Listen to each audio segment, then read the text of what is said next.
छत्रपती संभाजीनगर जिल्ह्यातल्या पैठणमध्ये नाथषष्ठी उत्सवाच्या पार्श्वभूमीवर गोदावरी नदीच्या पात्रातलं पाणी कमी करण्यात आलंय। पाणी ओसरल्यामुळे नदीचं पात्र जे आहे ते मोठ्या प्रमाणात उघडं पडलं।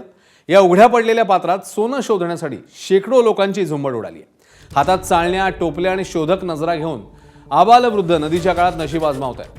पैठण इथल्या नाथ मंदिर परिसराच्या पाठीमागे दशक्रिया विधीचा घाट आहे।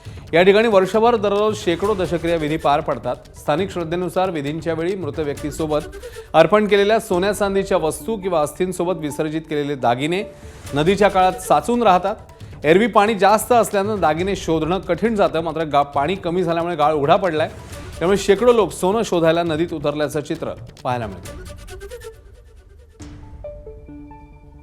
दिवसभर सकाळी तर 10ला आलो की येळभर समजा तर 5 वाजेपर्यंत।